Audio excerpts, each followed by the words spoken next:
Manisha, lunch time ಆಯ್ತು, ಹೋಗೋಣ. ನೀನು ಹೊರಡು ಮಿತ್ರ, ನಾನು ಆಮೇಲೆ ಜಾಯ್ನ್ ಆಗ್ತೀನಿ. ಓಕೆ.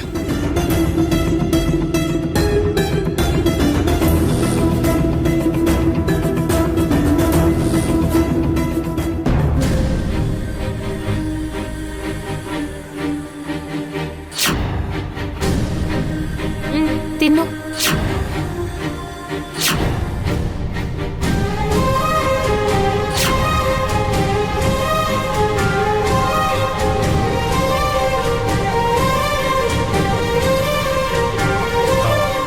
ಭಾಗ್ಯಲಕ್ಷ್ಮಿ, ಸರ್, ಲಂಚ್ಗೆ ಹೋಗದೆ ಇನ್ನು ವರ್ಕ್ ಮಾಡ್ತಿದ್ಯಲ್ಲ? ನಂದು ಊಟ ಆಯ್ತು ಸರ್. ಅಂದ್ರೆ ವರ್ಕ್ ಟೈಮಲ್ಲಿ ಲಂಚ್ ಬ್ರೇಕ್ ತಗೋತಾ ಇದೆಯಾ? ಸ್ವಲ್ಪ ಹಸುವಾಯ್ತು, ಅದಕ್ಕೆ ಹೋಗಿ ತಿನ್ಬಿಟ್ಟೆ. ನೀನ್ ತೋರ್ಸೋ ಒಳ್ಳೆತನದ ತರಾನೇ ನಿನ್ ಸುಳ್ಳು ಕೂಡ ಚೆನ್ನಾಗಿದೆ. ನಾನು ನೋಡಿದೆ ನಿನ್ ಲಂಚ್ ಬಾಕ್ಸ್ನ ವನಜಾ ಕೊಟ್ಟಿದ್ದು. ನಡಿ, ನನ್ನ ಬಾಕ್ಸಲ್ಲೇ ಶೇರ್ ಮಾಡ್ಕೊಂಡು ತಿನ್ನೋಣ. ನಾನು ನಿಮ್ ಜೊತೆಗ? ಏಕೆ, ನೀನ್ ನನ್ನ ಜೊತೆ ಶೇರ್ ಮಾಡಬಾರ್ದಾ? ಹಾಗಲ್ಲ ಸರ್, ಅದೆಲ್ಲ ಬೇಡ, ನೀವ್ ಹೋಗಿ. ಫ್ರೆಂಡ್ಲಿಯಾಗಿ ಕೇಳ್ದೆ, ನೀನ್ ಬರ್ಲಿಲ್ಲ. ನೀನ್ ಬಾಸ್ ಆಗಿ ಕೇಳ್ತಿದ್ದೀನಿ, ಬರ್ತ್ಯಾ ಇಲ್ವಾ?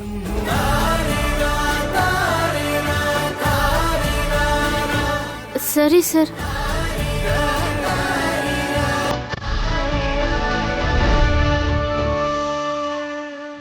ಕೂತ್ಕೋ.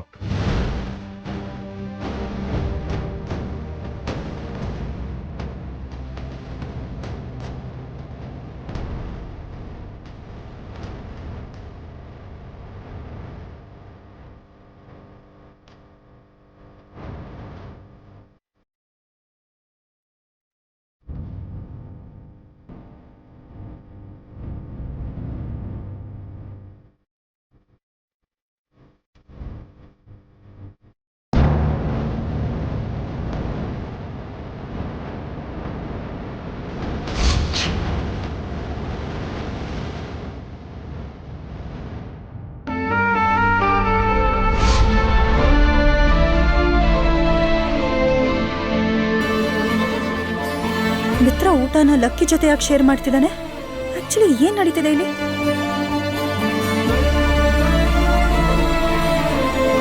ತಿನ್ನು.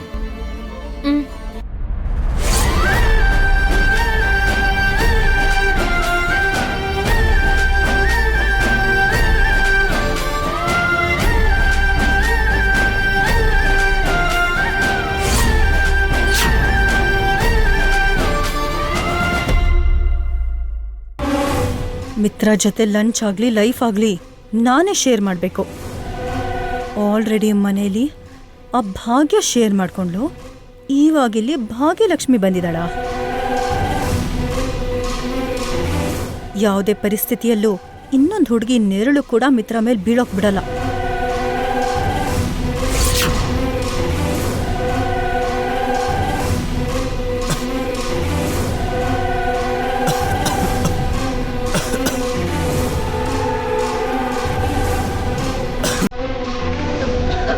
ಸರ್,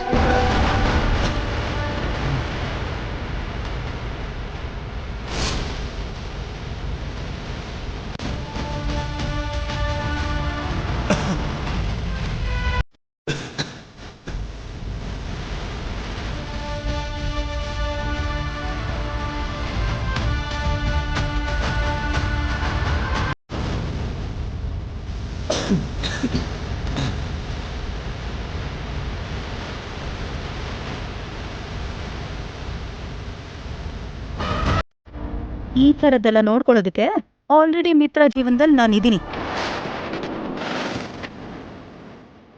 ಇನ್ನೊಬ್ಬರ ನೆಸೆಸಿಟಿ ಮಿತ್ರಾಗಿಲ್ಲ.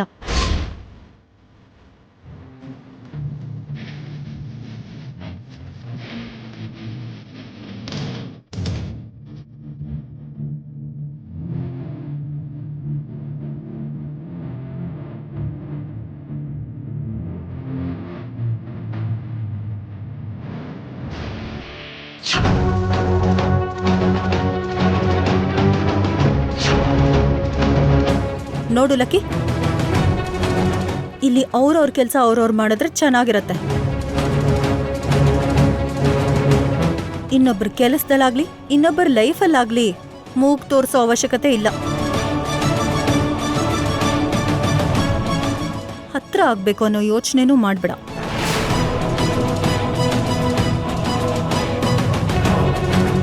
ಮನೀಷಾ, ಈಗ ಪಾಠ ಹೇಳೋದನ್ನ ಬಿಟ್ಟು ಊಟ ಮಾಡಿದ್ರೆ ಚೆನ್ನಾಗಿರುತ್ತೆ.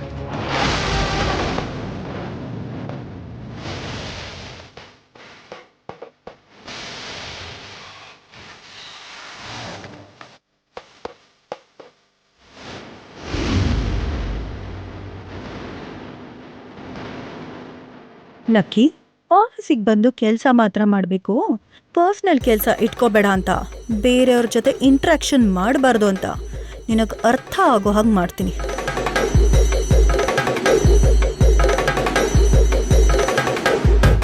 ಲಕ್ಕಿ, ಮೇಡಮ್, ಈ ಫೈಲ್ಸ್ ಎಲ್ಲ ಚೆಕ್ ಮಾಡಿ ಎಲ್ಲದಕ್ಕೂ ರಿಪೋರ್ಟ್ ರೆಡಿ ಮಾಡಬೇಕು. Okay madam. ಅದು ಎಲ್ಲ ಇವತ್ತೇ ಆಫೀಸ್ ಟೈಮ್ ಒಳಗಡೆ, ಓಕೆನಾ? ಒಂದೇ ದಿನದಲ್ಲಿ ಇಷ್ಟು ಫೈಲ್ಸಾ? ಹೌದು, you have to do it. ಈ ಕೆಲಸ ಮುಗಿದ್ಮೇಲೆನೆ ನೀನ್ ಮನೆಗೆ ಹೋಗ್ಬೇಕು. ಸರಿ ಮೇಡಮ್. ಲಕ್ಕಿ, ಮಿತ್ರ ಜೊತೆ ಸ್ವಲ್ಪ ಕ್ಲೋಸ್ ಆಗಿದ್ದಕ್ಕೆ ನಿನಗೆ ಈ ಪನಿಷ್ಮೆಂಟ್. ಇನ್ನೊಂದು ಹೆಜ್ಜೆ ಮುಂದಿಟ್ರು ಕೂಡ ನನ್ನ ಟ್ರೀಟ್ಮೆಂಟ್ ಬೇರೆ ಲೆವೆಲಲ್ಲೇ ಇರುತ್ತೆ.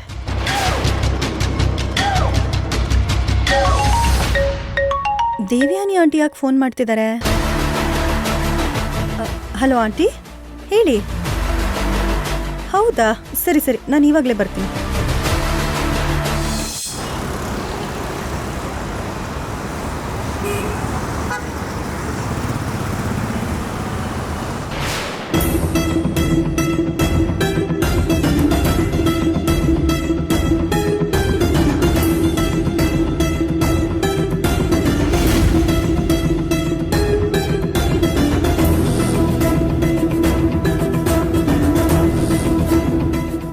ಮನೀಷಾ, ಬಂದ್ಯಾ? ನಿನ್ಗೋಸ್ಕರನೇ ಕಾಯ್ತಿದ್ದೆ. ಅಲ್ಲ, ಆ ಅನುಸೂಯ ಆಂಟಿಗೆ ನಿಮ್ಮ ಹತ್ರ ಏನ್ ಕೆಲ್ಸ ಆಂಟಿ? ನನ್ಗೂ ಅದೇ ಅರ್ಥ ಆಗ್ತಿಲ್ಲ ಮನೀಷಾ. ಫೋನಲ್ಲಿ ಮಾತಾಡಕ್ಕಾಗಲ್ಲ, ಎಲ್ಲಾ ವಿಷಯನೂ ಇಲ್ಲೇ ಅರ್ಥ ಮಾಡ್ಸಕ್ಕಾಗಲ್ಲ ಅಂತ ಏನೇನೋ ಹೇಳಿ ಪರ್ಸನಲ್ ಆಗೇ ಮೀಟ್ ಮಾಡಿ ಮಾತಾಡ್ಬೇಕು ಅಂತ ಮೀಟಿಂಗ್ ಇಡಕ್ ಹೇಳಿದಾಳೆ. ಅದಕ್ಕೆ ನೀನು ಕೂಡ ಜೊತೆಲಿದ್ರೆ ಚೆನ್ನಾಗಿರುತ್ತೆ ಅಂತ ಬರಕ್ ಹೇಳ್ದೆ. ಸರಿ, ಬರ್ತಾರಲ್ವಾ, ನೋಡೋಣ.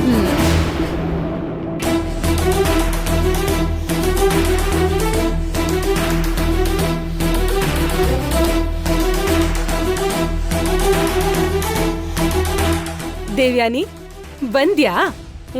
ಒಳ್ಳೇದು. ಇಂಥ ವಿಷಯ ಎಲ್ಲ ಎಷ್ಟು ಬೇಗ ಮಾತಾಡ್ತೀವೋ ಅಷ್ಟು ಒಳ್ಳೇದು. ಅನುಸೂಯ, ಏನೋ ಮುಖ್ಯವಾದ ವಿಷಯ ಹೇಳ್ಬೇಕು, ಫೇಸ್ ಟು ಫೇಸ್ ಮಾತಾಡ್ಬೇಕು ಅಂದೆ. ಏನ್ ವಿಷಯ? ಅಲ್ ತಿರ್ಗಿ ವಿಷಯನ 100 ಕಿಲೋಮೀಟರ್ ಹೇಳಿದೆ, ನೇರವಾಗಿ ಪಾಯಿಂಟ್ ಬರ್ತೀನಿ. ಸರಿ ಹೇಳು. ಏನಿಲ್ಲ ದೇವ್ಯಾನಿ, ನಿನ್ ಮಗಂಗೆ ನನ್ ಮಗಳನ್ ಕೊಟ್ಟು ಮದ್ವೆ ಮಾಡೋಣ. ಏನಂತೀಯ?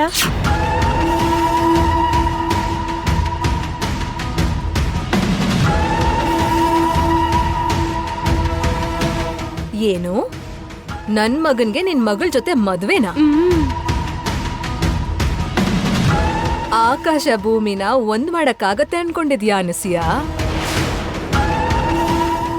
ಇದು ಕೂಡ ಹಾಗೆ. ಅಂದ್ರೆ ಏನು? ವಿವೇಕ್ಗೆ ಶಾಲಿನಿಗೆ ಮದ್ವೆ ಮಾಡೋಕ್ಕಾಗಲ್ಲ ಅಂತ ಇಂಡೈರೆಕ್ಟ್ ಆಗಿ ಹೇಳ್ತಿದ್ಯಾ?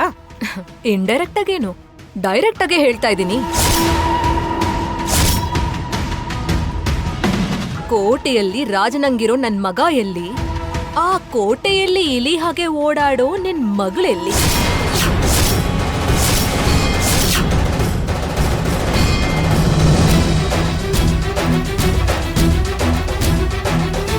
ದೇವ್ಯಾನಿ, ಹದ್ ಮೀರಿ ಮಾತಾಡ್ಬೇಡ. ಹದ್ದು ಮೀರಿ ಸ್ವಾರ್ಥಿಯಂಗೆ ಮಾತಾಡ್ತಿರೋದು ನೀನು. ಮೊದ್ಲು ಆಗ್ದಿರೋ ವಿಷಯಕ್ಕೆ ಕನ್ಸ್ ಕಾಣೋದನ್ನ ಬಿಡು. ಸರಿ, ಇದೇ ನಿನ್ ನಿರ್ಧಾರ ಆದ್ರೆ ನಾನು ಹೋಗಿ ಭಾಗ್ಯ ಕೈಲಿ ನೀವಿಬ್ರು ಡಿವೋರ್ಸ್ ಪೇಪರ್ ಮೇಲೆ ಸೈನ್ ಹೇಗ್ ಮಾಡಿಸ್ಕೊಂಡ್ರಿ, ನನ್ ಜೊತೆ ಕೈ ಜೋಡಿಸಿ ಎಂತೆಂತ ಕೆಲ್ಸ ಮಾಡಿದ್ರೋ ಎಲ್ಲ ಅರವಿಂದಾಗೆ ಹೇಳ್ಬಿಡ್ತೀನಿ. ಆಗ ಯಾವ್ದು ನನ್ ಕೈಗೆ ಸಿಗುತ್ತೋ ಸಿಗಲ್ವೋ ಅನ್ನೋದು ಅರ್ಥ ಆಗತ್ತೆ.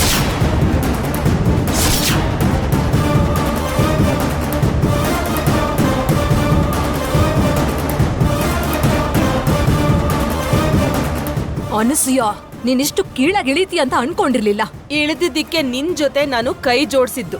ನೀನ್ ಏನಾದ್ರೂ ಅನ್ಕೋ, ನಾನ್ ಮಾತ್ರ. ಆಂಟಿ, ನೀವು ಸುಮ್ಮನಿರಿ.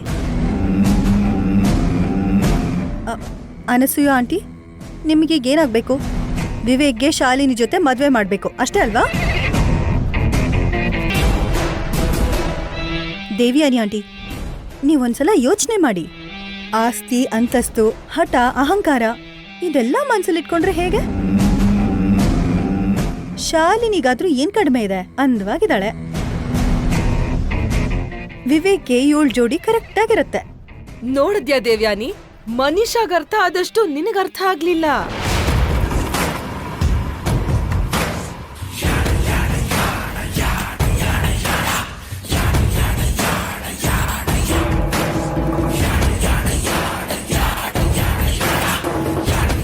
ಅನಸೂಯ ಆಂಟಿ, ವಿವೇಕ್ಗೆ ಶಾಲಿನಿಗೆ ಮದುವೆ ಮಾಡಿಸೋ ಜವಾಬ್ದಾರಿ ನಂದು. ಇದ್ರ ಬಗ್ಗೆ ಮರ್ತು ಬಿಡಿ. ಆದ್ರೆ ಮೊದಲು ಸಂಜನಾ ಮದುವೆ ಆಗ್ಬೇಕು, ಅದಾದ್ಮೇಲೆ ವಿವೇಕ್ ಮದುವೆ ಮಾಡೋದು. ಆವಾಗ ಎಲ್ರು ಕೂತ್ಕೊಂಡು ಮಾತಾಡೋಣ. ಏನಂತೀರಾ?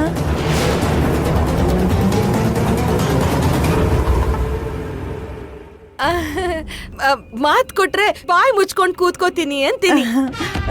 ಸರಿ, ಹಾಗಿದ್ರೆ ಈಗ ನೀವು ಹೊರಡ್ಬೋದು. ಥ್ಯಾಂಕ್ಸ್ ಮನೀಷಾ. ಸಂಜನಾ ಮದ್ವೆ ಆಗ್ತಿದ್ದ ಹಾಗೆ ವಿವೇಕ್ಗೆ ಶಾಲಿನಿಗೆ ಮುಹೂರ್ತ ಇಟ್ಟು ಮದ್ವೆ ಮುಗಿಸೋಣ. ಸರಿನಾ? ನಾನ್ ಬರ್ತೀನಿ.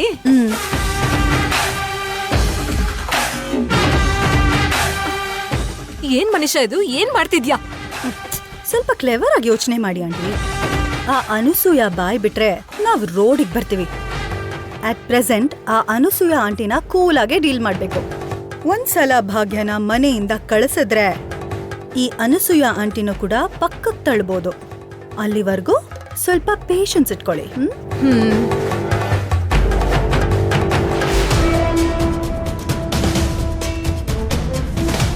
ಮನೀಷಾ ಇಷ್ಟೊಂದ್ ಫೈಲ್ಸ್ ಒಂದೇ ಸಲ ಯಾಕೆ ಕೊಟ್ಲು? ನನ್ ಮೇಲ್ ಕೋಪ ಮಾಡ್ಕೊಂಡಿದ್ದಾಳೆ, ಅದಕ್ಕೆ ಸೇಡ್ ತೀರ್ಸ್ಕೊಳಕ್ಕೆ ಕೊಟ್ಟಿದ್ದಾಳೆ. ಆದ್ರೆ ಸಡನ್ ಆಗಿ ನನ್ ಮೇಲ್ ಯಾಕೆ ಕೋಪ ಬಂತು?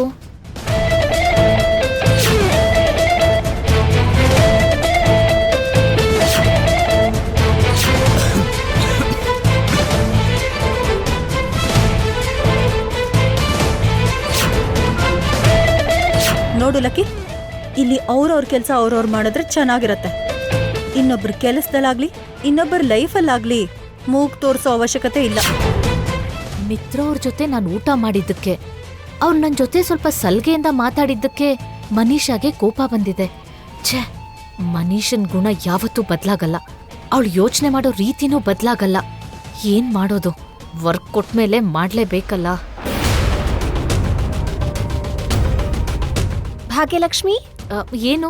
ಒಂದ್ ಸ್ವಲ್ಪ ನೀನ್ ಫೋನ್ ಕೊಡ್ತೀಯಾ? ನನ್ ಫೋನಲ್ಲಿ ಸಿಗ್ನಲ್ ಇಲ್ಲ, ಅರ್ಜೆಂಟ್ ಆಗಿ ಒಂದ್ ಕಾಲ್ ಮಾಡ್ಬೇಕಿತ್ತು. ನೀನ್ ಫೋನ್ ಏನು ಆನ್ ಆಗಿಲ್ವಲ್ಲ?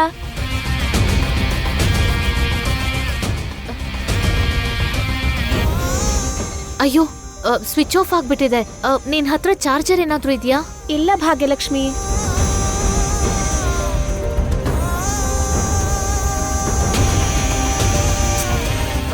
ಫೋನ್ ಸ್ವಿಚ್ ಆಫ್ ಆಗಿದೆಯಲ್ಲ, ಬೆಳಗ್ಗೆನೆ ಫುಲ್ ಚಾರ್ಜ್ ಮಾಡಬೇಕಿತ್ತು.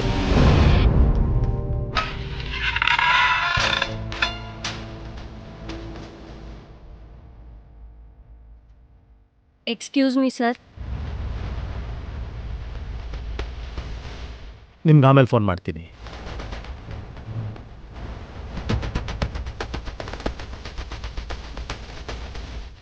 ನಮಸ್ತೆ ಮೇಡಮ್. ನಮಸ್ತೆ ಸರ್. ಒಂದ್ ಸ್ವಲ್ಪ ನಿಮ್ ಸೊಸೆ ಭಾಗ್ಯ ಅವ್ರನ್ನ ಕರಿತೀರಾ? ಭಾಗ್ಯ ಮನೇಲಿಲ್ಲ ಮೇಡಮ್. ಎಲ್ಲಿ ಹೋಗಿದ್ದಾರೆ? ಅವಳು ಹೊಸದಾಗಿ ಕೆಲ್ಸಕ್ಕೆ ಸೇರ್ಕೊಂಡಿದ್ದಾಳೆ. ವರ್ಕಿಂಗ್ ಅವರ್ಸ್ ಅಲ್ವಾ, ಆಫೀಸಲ್ಲೇ ಇರ್ತಾಳೆ. ಓ ಹೌದಾ? ನಾವು ಭಾಗ್ಯ ಅವ್ರ ಹತ್ರ ಸೈನ್ ಮಾಡಿಸ್ಕೊಂಡು ಹೋಗ್ಬೇಕಂತ ಬಂದಿದೀವಿ. ಸರಿ ಮೇಡಮ್, ನಾನೊಂದ್ಸರಿ ಭಾಗ್ಯನ್ಗೆ ಫೋನ್ ಮಾಡಿ ನೋಡ್ತೀನಿ.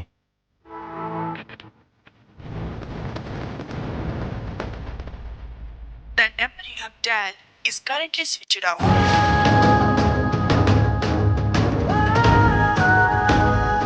ಏನಾಯ್ತು ಸರ್? ನಮ್ಮ ಭಾಗ್ಯನ ಫೋನು ಸ್ವಿಚ್ ಆಫ್ ಬರ್ತಿದೆ ಮೇಡಮ್. ನೀವು ಹೊರಡಿ ಮೇಡಮ್, ಭಾಗ್ಯ ಬಂದ ಕೂಡಲೇ ನಾನು ಇನ್ಫಾರ್ಮ್ ಮಾಡ್ತೀನಿ. ಬೇಕು ಅಂದ್ರೆ ನೀವು ಅವಾಗ ಬರ್ಬೋದು. ಹಾಗಾಗಲ್ಲ ಸರ್. ಕೋರ್ಟ್ ಕೊಟ್ಟಿರೋ ಆರ್ಡರ್ ಪ್ರಕಾರ ವಾರಕ್ಕೊಂದ್ಸಲ ನಾವಿಲ್ಲಿಗ್ ಬಂದು ಭಾಗ್ಯ ಅವರು ಕ್ಷೇಮವಾಗಿದ್ದಾರೆ ಅಂತ ವಿಚಾರಿಸೋದು ನಮ್ ಡ್ಯೂಟಿ. ಹೊಸ್ದಾಗ್ ಬೇರೆ ಭಾಗ್ಯ ಅವರು ಕೆಲ್ಸಕ್ ಜಾಯಿನ್ ಆದ್ರು ಅಂತಿದ್ದೀರಿ. ಫೋನ್ ಮಾಡಿದ್ರೆ ಸ್ವಿಚ್ ಆಫ್ ಅಂತಿದ್ದೀರಾ. ನಿಜವಾದ ವಿಷಯ ಏನು ಅಂತ ತಿಳ್ಕೊಳ್ದೆ ನಾವಿಲ್ಲಿಂದ ಹೋಗಲ್ಲ. ಅಯ್ಯೋ, ನಮ್ಮನ್ನ ಅನುಮಾನಿಸ್ತಿದ್ದೀರಾ? ಅನುಮಾನ ಇನ್ನೂ ಶುರುವಾಗಿಲ್ಲ. ಟೈಮ್ಗೆ ಭಾಗ್ಯ ಅವ್ರು ಬರ್ದೇ ಇದ್ರೆ ಆಗ ಶುರುವಾಗುತ್ತೆ. ಅಲ್ಲಿವರೆಗೂ ಇಲ್ಲೇ ಇರ್ತೀರಾ? ಹೌದು ಮೇಡಮ್. ಭಾಗ್ಯ ಅವ್ರು ಬಂದ್ಮೇಲೆ ಅವ್ರ ಹತ್ರ ಸೈನ್ ತಗೊಂಡ್ಮೇಲೆನೆ ನಾವಿಲ್ಲಿಂದ ಹೋಗೋದು. ಅಲ್ಲಿವರೆಗೂ ನಿಮ್ ಪೊಲೀಸ್ ವೆಹಿಕಲ್ ನಮ್ಮನೆ ಮುಂದೆ ಇದ್ರೆ ನೋಡೋರ್ಗೆಲ್ಲ ಅದು ಅಷ್ಟು ಚೆನ್ನಾಗಿ ಕಾಣಿಸೋದಿಲ್ಲ. ರೂಲ್ಸ್ ಆ ರೂಲ್ಸ್ ಮೇಡಮ್. ರೂಲ್ಸ್ನ ನಾವು ಬ್ರೇಕ್ ಮಾಡಿ ಯಾವ ಕೆಲ್ಸನೂ ಮಾಡಲ್ಲ. ಇಟ್ಸ್ ಓಕೆ ಮೇಡಮ್, ಒಳಗಡೆ ಬನ್ನಿ.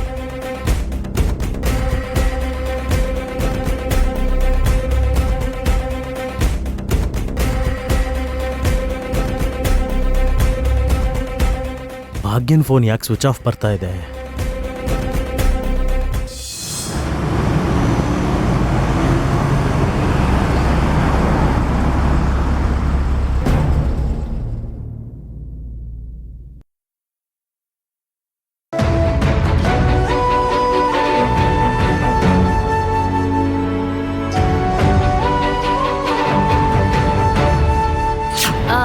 ವಿವೇಕ್ಗೆ ಸಂಜನಾಗೆ ದೇವಯಾನಿ ಅತ್ತೆ ಯಾವ್ದೋ ಸಂಬಂಧ ನೋಡಿದಾರೆ ಜಾನು. ಅತ್ತೆ ಫ್ರೆಂಡ್ ಮಗಳನ್ನ ವಿವೇಕ್ ಕೊಟ್ಟು ಮದ್ವೆ ಮಾಡ್ತಿದ್ದಾರೆ. ಎಲ್ಲ ಸೆಟ್ ಆದ್ರೆ ಮುಂದಿನ ತಿಂಗಳಾದ್ರೂ ಮಾಡ್ಬಿಡ್ಬೋದು.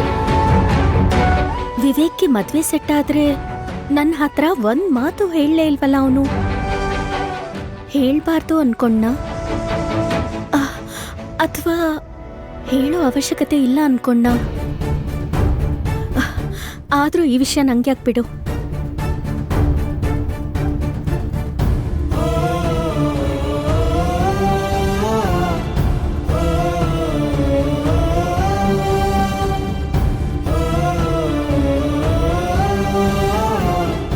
ಅಲ್ಲ, ಅವನಿಗೆ ಮದ್ವೆ ಸೆಟ್ ಆದ್ರೆ ನಾನ್ ಯಾಕೆ ಇಷ್ಟೊಂದು ಟೆನ್ಷನ್ ಮಾಡ್ಕೊಂತ ಇದ್ದೀನಿ? ಅವನ್ ಯಾರನ್ ಮಾಡ್ಕೊಂಡ್ರೆ ನನಗೇನು?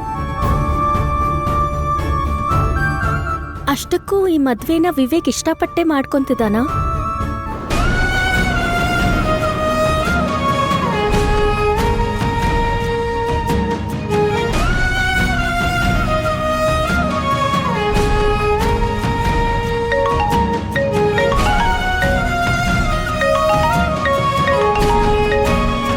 ಜಾನು ಫೋನ್ ಮಾಡ್ತಾ ಇದ್ದಾಳಲ್ಲ, ನಾನು ಫೋನ್ ಮಾಡಿದ್ರೆ ಕೂಗಾಡ್ತಾ ಇದ್ಲು. ಅಂಥದ್ರಲ್ಲಿ ಈಗ ಅವಳೇ ಫೋನ್ ಮಾಡ್ತಾ ಇದ್ದಾಳೆ ಅಂದರೆ ಇದ್ರ ಹಿಂದೆ ಏನೋ ದೊಡ್ಡ ಕಾರಣನೇ ಇರಬೇಕು. ಹಲೋ ಜಾನು ಅವರೇ, ಹೇಗಿದ್ದೀರಾ? ತೀರಾ ಅಷ್ಟೊಂದೆಲ್ಲ ಗೌರವ ಕೊಡೋದು ಬೇಕಾಗಿಲ್ಲ ರೀ. ನಾನು ನಾರ್ಮಲ್ ಆಗಿ ಮಾತಾಡಿದ್ರು ಬೈತ್ಯಾ, ಸಿಕ್ದಾಗಂತೂ ಕೋಪ ಮಾಡ್ಕೊಂಡು ಕೂಗಾಡ್ತೀಯ.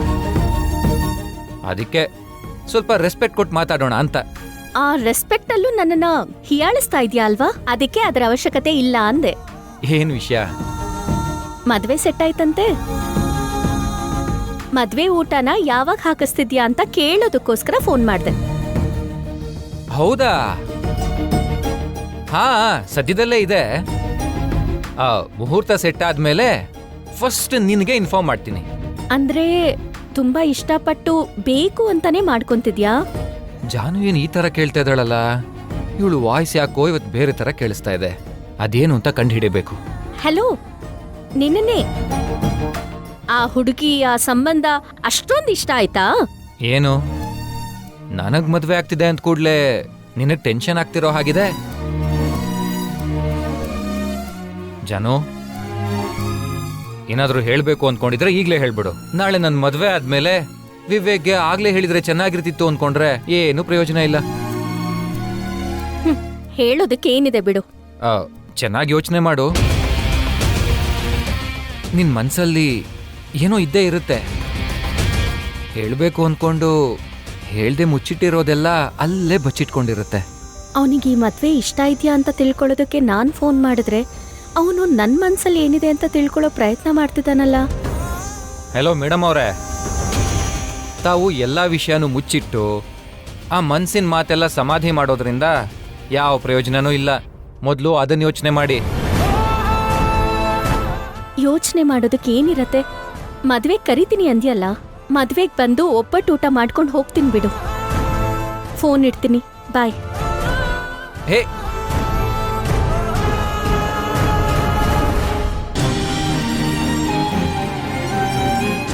ನನ್ನ ಮದ್ವೆ ವಿಷಯ ಗೊತ್ತಾಗಿ ಈಗ ಜಾನುಗೆ ಖಂಡಿತ ಟೆನ್ಷನ್ ಆಗಿದೆ.